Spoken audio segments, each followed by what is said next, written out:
হুগলির কাপাসডাঙ্গা শ্রীগুরু শাখা সংঘের উদ্যোগে ঠাকুরের 51তম তিরোধান দিবস উপলক্ষে রক্তদান শিবিরের আয়োজন করা হয়। এটি তাদের দ্বিতীয় বছর রক্তদান শিবির।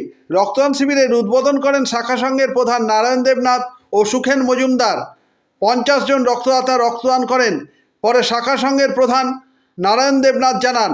চুঁচুড়া থেকে প্রবীর ঘোষালের রিপোর্ট।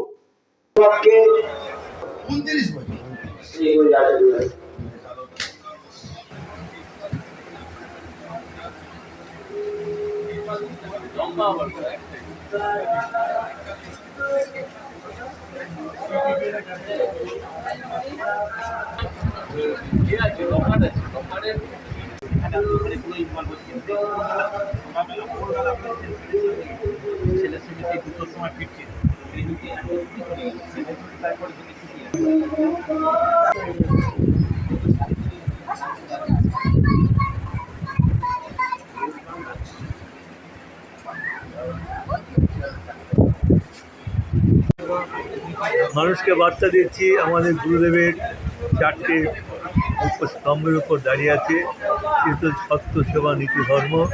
সেই সত্য সেবা নীতি ধর্মকে মেনে আমাদের চলতে হবে। হ্যাঁ, এই সত্য সেবার জন্য আমরা এই প্রোগ্রামটা করছি। এটাই হচ্ছে আমাদের। তাহলে 50 জন রক্ত আজকে দেবে তো? আশা করা যায় 50 জনই রক্ত দেবে। আর দ্বিতীয় বছর রক্তদান শিবির আপনাদের? আমাদের দ্বিতীয় বছর রক্তদান শিবির।